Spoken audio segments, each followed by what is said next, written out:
My dear student, हम अभी आप लोगों को प्रश्न संख्या कितना बताए? 5 बताए। कितना बताए? 5 नंबर। आप लोग को सबको समझ में आ गया होगा? किसी को कोई दिक्कत? नो। ओके, चलिए अब हम लोग चलते हैं क्वेश्चन नंबर 6 में, यानी कि 6 नंबर में। कि मनुष्य में दोहरा परिसंचरण की व्याख्या कीजिए, यह क्यों आवश्यक है? मनुष्य में दोहरा परिसंचरण की व्याख्या कीजिए, यह क्यों आवश्यक है? तो लिखिए आंसर। मनुष्य तथा अन्य कोशिकीय जीवों में, मनुष्य तथा अन्य कोशिकीय जीवों में, लिख दो भाई, बहुकोशिकीय लिख दो। मनुष्य तथा अन्य बहुकोशिकीय जीवों में, मनुष्य तथा अन्य बहुकोशिकीय जीवों में रक्त हृदय में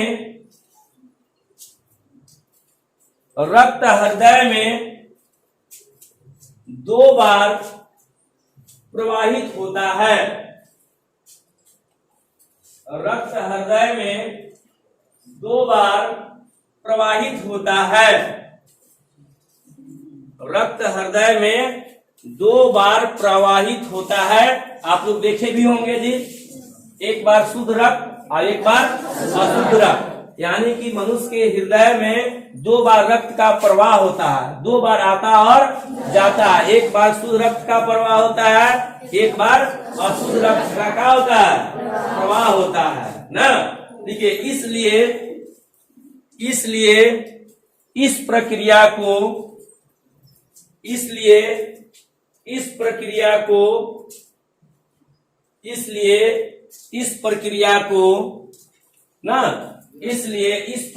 को दोहरा परिसंचरण कहते हैं।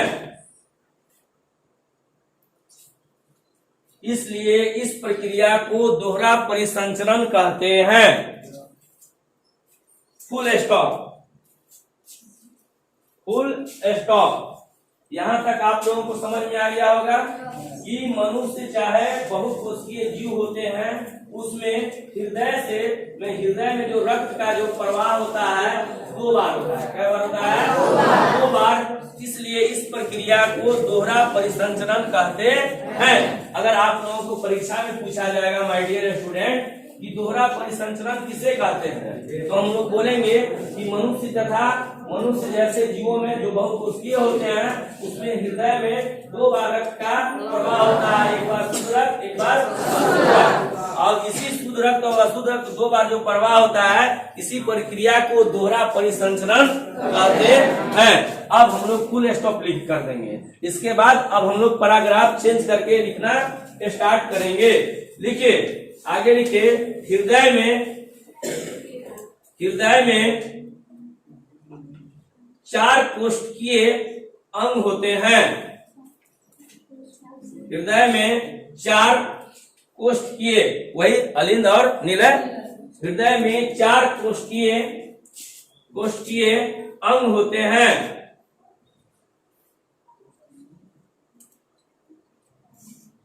मतलब कि मेरा हृदय कई भागों में बटा हुआ है माय डियर? 4 भागों में बटा हुआ है। कितने भागों में बटा हुआ है?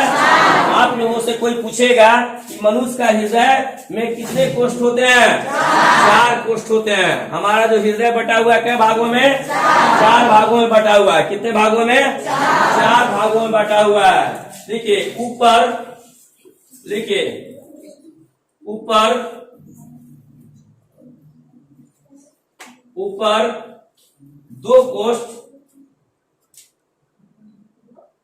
2 कोष्ठ जिसका नाम है, क्या नाम है? अलेंद। ऊपर 2 कोष्ठ जिसका नाम है अलेंद,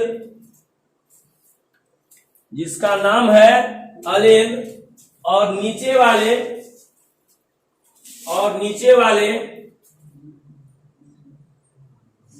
2 कोष्ठक, और नीचे वाले 2 कोष्ठक का नाम है क्या चीज? कस के बोलिए, निलय। नीचे वाले 2 कोष्ठक जिसका नाम है निलय।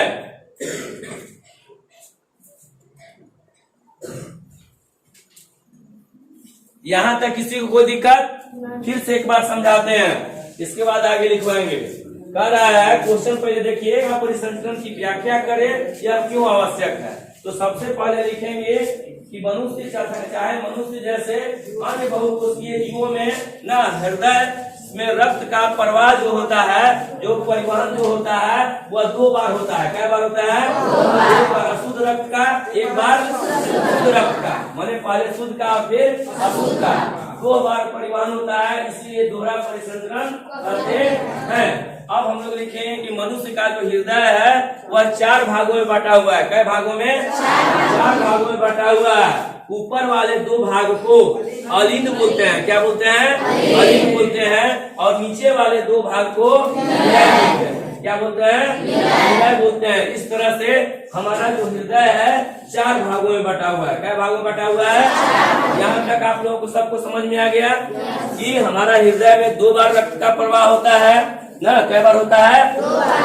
2 बार रक्त का प्रवाह होता है, इसीलिए इसको हम लोग क्या बोला जाता है? दोहरा परिसंचरण। और हमारा हृदय कई भागों में बटा हुआ है? 4 भागों में। ऊपर वाला भाग को अलिंद और नीचे वाले भाग को निलय। और यहाँ पर एक चीज और दिमाग में नोट कर लेंगे कि ऊपर वाला ना दाहिने साइड वाला को दाया अलिंद और दाहिने साइड वाला को नीचे वाला को क्या बोलते हैं? दाया निलय। और इधर बाएं साइड वाला के ऊपर वाला भाग को बाया अलिंद और फिर बाएं साइड वाला को ही ना जो नीचे रहता है उसको क्या बोलेंगे? बाया अलिंद कहते हैं। किसी को कोई दिक्कत? सबको समझ में आ गया? अब आगे आप लोग लिखिए ऑक्सीजन, बात नहीं, ऑक्सीजन प्रचुर रुधिर, ऑक्सीजन प्रचुर रुधिर, प्रचुर मतलब कि ज्यादा मात्रा में ना, ऑक्सीजन प्रचुर रुधिर फुफ्फुस से हृदय में, ऑक्सीजन प्रचुर रुधिर फुफ्फुस से हृदय में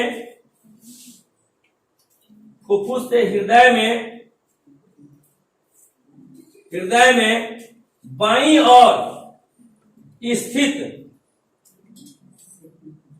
ऑक्सीजन प्रचुर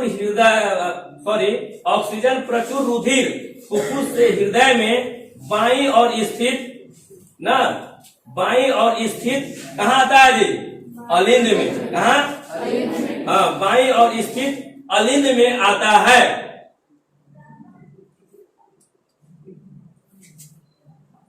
बायां अलिंद में आता है। और यहाँ जब रक्त आता है, और यहाँ जब रक्त आता है तब अलिंद शिथिल रहता है। अलिंद शिथिल रहता है।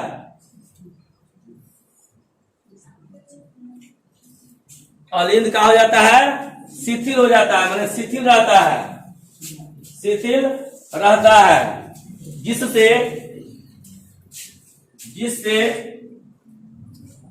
अगला कोष्ठ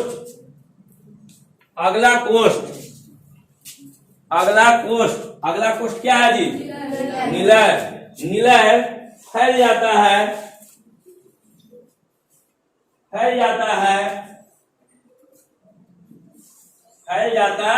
है और शुद्ध रक्त निलय में पहुंच जाता है, और शुद्ध रक्त निलय में पहुंच जाता है, और शुद्ध रक्त निलय में पहुंच जाता है। तब यह संकुचित हो जाता है।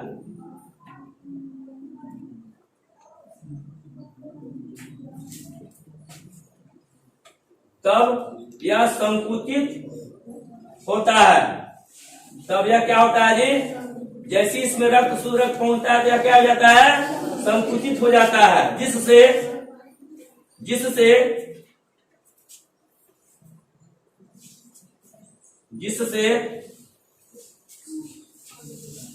रुधिर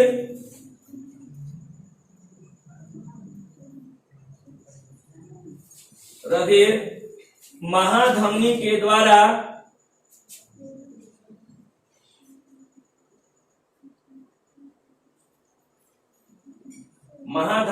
द्वारा शरीर के सभी कोशिकाओं तक शुद्ध रक्त पहुंच जाता है। शुद्ध रक्त पहुंच जाता है। शुद्ध रक्त पहुंच जाता है। अब यहाँ पर रुक जाइए, फिर से एक बार हम समझाएंगे आप लोगों को। कहने का मतलब है, हम लोग आराम से लिखेंगे, मनुष्य तथा मनुष्य जैसे ना बहुकोशिकीय जीवों में रक्त का परिवहन हृदय में 2 बार होता है। क्या बार होता है? इसीलिए इस प्रक्रिया को दोहरा परिसंचरण कहते हैं। हम लोग पढ़े बायां अलिंद और बायां विलय के बारे में, ठीक है। अब हम लोग पढ़ने जा रहे हैं दायां अलिंद और दायां विलय के बारे में। अब लिखिए यहाँ से, कोशिकाओं के द्वारा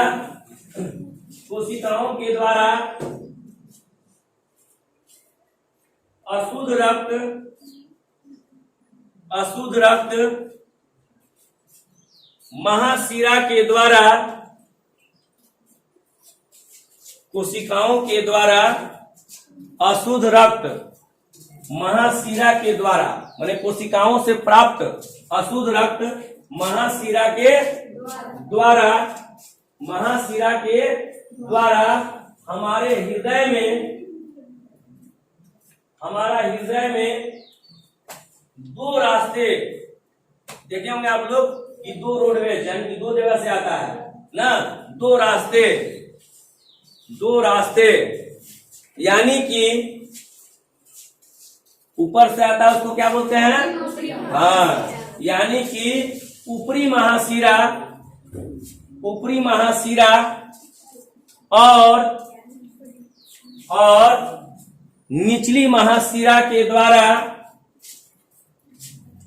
ऊपरी महाशिरा और निचली महाशिरा के द्वारा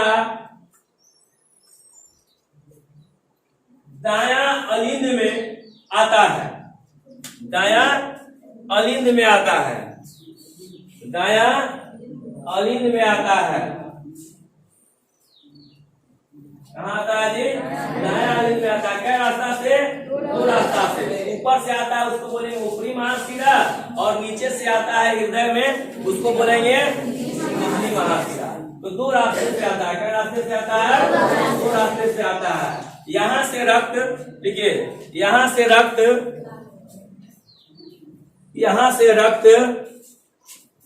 दायां निलय में जाता है। यहाँ से रक्त दायां कहाँ जाता है जी? निलय में जाता है। दायां निलय में जाता है।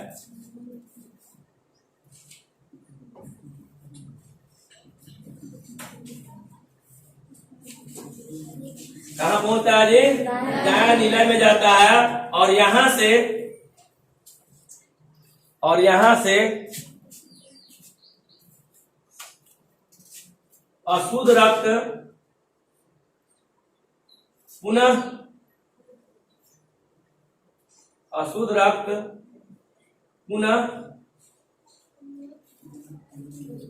फुफ्फुस धमनी के द्वारा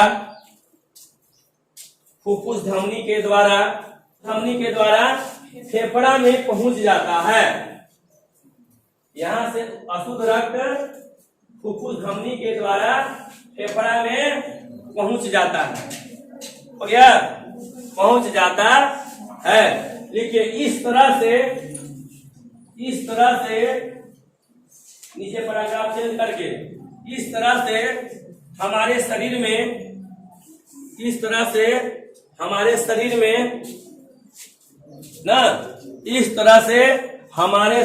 में दोहरा परिसंचरण होता है। इस तरह से हमारे शरीर में दोहरा परिसंचरण होता है। हमारे फेफड़े में गुब्बारे जैसी एक संरचना होती है। उस संरचना कुपिका कहते हैं, उस संरचना को कुपिका कहते हैं, उस संरचना को कुपिका कहते हैं। लिख लिए। इस कुपिका में छोटी छोटी, इस कुपिका में छोटी छोटी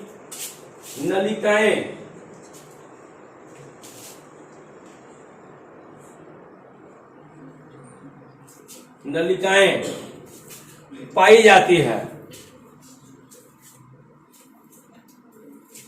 छोटी छोटी नलिकाएं पाई जाती है।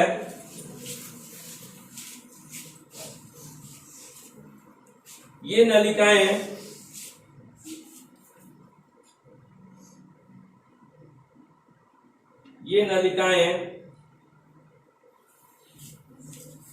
एक विस्तृत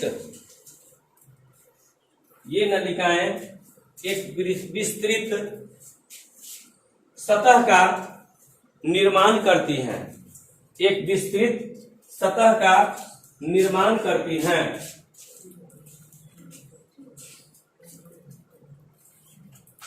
ये नलिकाएं एक विस्तृत सतह का निर्माण करती हैं, जिससे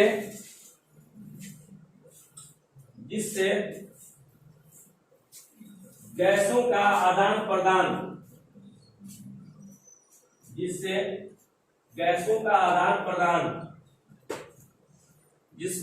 का आदान प्रदान अर्थात विनिमय, गैसों का आदान प्रदान अर्थात विनिमय आसानी से हो सके, आसानी से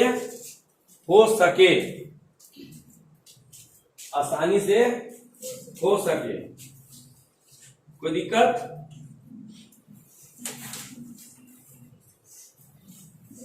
इसके बाद पैराग्राफ चेंज करके लिख लीजिए। जब हम सांस लेते हैं,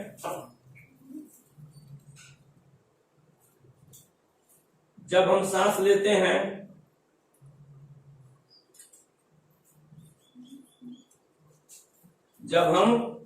लेते हैं तो ये कुपिकाएं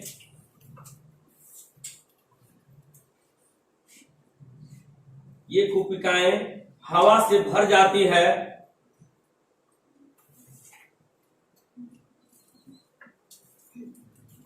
हवा से भर जाती है,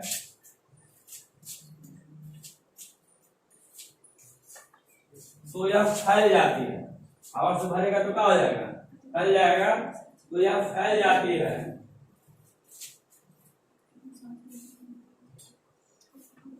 फैल जाती है। और जब हम श्वास छोड़ते हैं,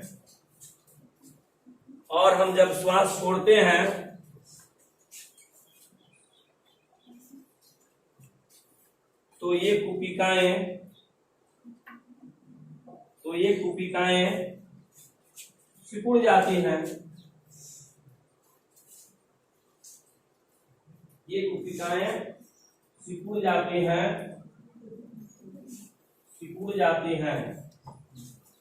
इस तरह से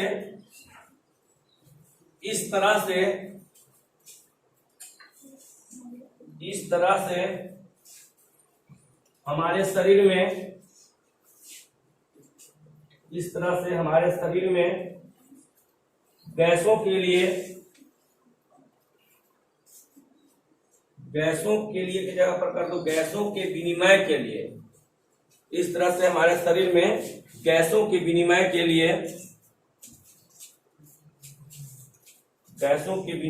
लिए अधिकतम क्षेत्रफल अभिकल्पित होते रहता है। अधिकतम क्षेत्रफल अभिकल्पित होते रहता है।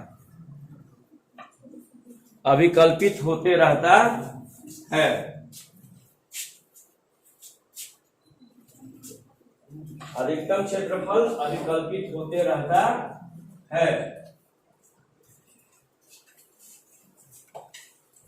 अब देखिए माय डियर स्टूडेंट, एक बार फिर से हम आप लोगों को समझाते हैं। क्वेश्चन क्या है कि गैसों के अधिकतम विनिमय के लिए कुपिका किस प्रकार अभिकल्पित है। चलो ये पूरा चैप्टर हम तुम लोग को बता दिए, सबको समझ में भी आ गया होगा, आया कि नहीं आया?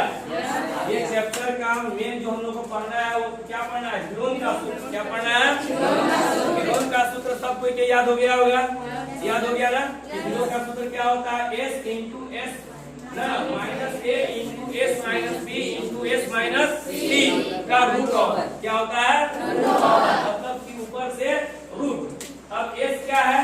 तुम बोलो एस क्या है? अर्ध परिमाप के इंग्लिश में क्या बोलते हैं? Semi perimeter. सेमी पेरीमीटर बराबर फॉर्मूला क्या होता है? ए प्लस बी प्लस सी बटा 2। बढ़िया, इसको बोलते हैं अर्ध परिमाप। क्या बोलते हैं? अर्ध परिमाप बोलते हैं। तुम खड़ा हो जाओ। त्रिभुज के परिमाप बराबर सूत्र क्या होता है? ए प्लस बी प्लस सी, मतलब तीनों भुजाओं का योग। तीनों भुजाओं के योग क्या बोलते हैं? क्या बोलते हैं? परिमाप। परिमाप यानी त्रिभुज का परिमाप बोलते हैं। बढ़ जाओ, अब तुम खड़ा हो जाओ जी, तुम बताओ। x into s minus a into s minus b into s minus a under root. ऊपर में रूट हम लोग लेते हैं। तो ये तीनों बात मात्र हम लोग को याद रखना है। और इससे हम लोग सीखे कि अगर त्रिभुज में बढ़ जाओ, तीनों भुजा दिया हुआ है, हम आराम से उसका अर्ध परिमाप निकाल करके हीरोन के सूत्र पर बैठा करके उसका हम लोग पूरा मतलब क्षेत्रफल निकाल सकते हैं। लेकिन अगर त्रिभुज का अगर परिमाप दिया हुआ है और दो भुजा दिया हुआ है, क्या भुजा दिया हुआ है? दो भुजा दिया हुआ है, तो हम उससे तीसरा भुजा भी निकाल सकते हैं। कैसे? त्रिभुज के परिमाप के सूत्र का यूज करके। त्रिभुज के परिमाप का सूत्र क्या होता है? a plus b plus c equal to त्रिभुज का परिमाप। अब दो भुजा को रख देंगे और तीसरा भुजा को घटा करके क्या कर देंगे? निकाल देंगे। इससे हम लोगों को त्रिभुज का तीसरा भुजा निकल जाएगा और फिर हम लोग यूज करेंगे किसका? हीरोन सूत्र का। फिर तुम बोलो हीरोन सूत्र क्या होता है? फिर तो बोलो। वेरी गुड, यानी कि बढ़ जाइए। सबको ये चैप्टर कंप्लीट हो गया। हाँ बताइए किसको किसको नहीं आ रहा है? किसको किसको आ रहा है? बस आओ, बाकी के नहीं आ रहा है सिट डाउन, हाथ नीचे कर लीजिए। अब जिसको नहीं आ रहा है इसको रिवाइज कर लो।